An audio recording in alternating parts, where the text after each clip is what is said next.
So I still need the reminder about the website, even if they're not showing B-roll, because then I just say it.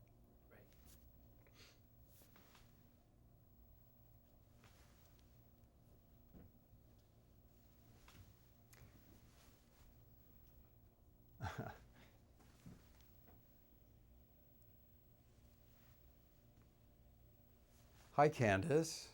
Hi, TA. How are you? I'm doing well. I hope you are too. I am. Thank you. Thank you so much for joining me. I appreciate it. Oh, it's a pleasure. Tell me where you are physically. Where do you work from? I'm actually near Sacramento. Uh-huh. Yeah. What inspired you to write this book? Well, let me say that I love stories, and as you know, if you've seen any of my books, I especially love heroic quests, epic fantasy kind of stories. But I don't think there is a single word in the whole realm of story that is more packed with meaning and power and mystery than the word Atlantis. And we've all heard hundreds of versions of the story of the destruction of Atlantis and that lost island that was buried under the waves. But it struck me a couple of years ago, Candace, that maybe there's more to it than that. Maybe instead of just hearing about the destruction of Atlantis, let's find out about the creation of Atlantis. And, how was it born? What was involved? What were the stakes? Who were the heroes? Who was the villain? What was at risk? And in the end, what led to this most magical place on earth actually rising out of the sea and being created? That's the beginning of Atlantis Rising. And what are the themes that you feel are important? In all my books, I think in any book you see that has T.A. Barron on the book cover, you'll have two kinds of big ideas that are woven seamlessly into the story. They're really implicit. They're subtle, but they're there. One is the idea that any young person from any description, any background, can actually be a hero, can find in themselves surprising kinds of qualities, courage or perseverance or deep generosity, things that you wouldn't expect were there, but you find out in a difficult time, in a struggle. And then the other is the magic and beauty and power of nature.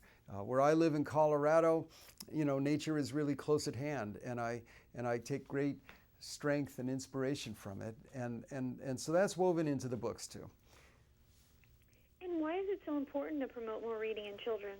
Well, when you think about, let me actually address that by looking at the young people who are the heroes of Atlantis Rising. You've got a boy named Promi who's a boy who's a street thief. He lives on the streets of the biggest city, and he exists by stealing pies or the stuff from people's pockets. And then Atlanta, meanwhile, is a young woman who lives deep in the forest, and she has a special gift and a kind of a deep secret. And the two of them are totally unlikely allies. They never would imagine ever that they'd be the people called upon to save their world alone, who would actually team up and lead to the birth of this amazing, wondrous place called Atlantis. And it's the ability to imagine what's possible that actually changes them and makes the difference and makes it all possible. And in the story of Atlantis Rising, that's where the situation turns. And the same goes about reading. If you can read, you can imagine. You can actually think of a different life or a different world. And if you can imagine, anything's possible. Well, thank you so much, TA. Where can we go for more information? I think there's a variety of places. My website is one, tabarron.com. That's TABARRON.com. Or my Facebook page, the T.A. Barron fan page on Facebook. And any of those places, you can find out more about my books, about the Merlin movie, about Atlantis Rising, about anything you want.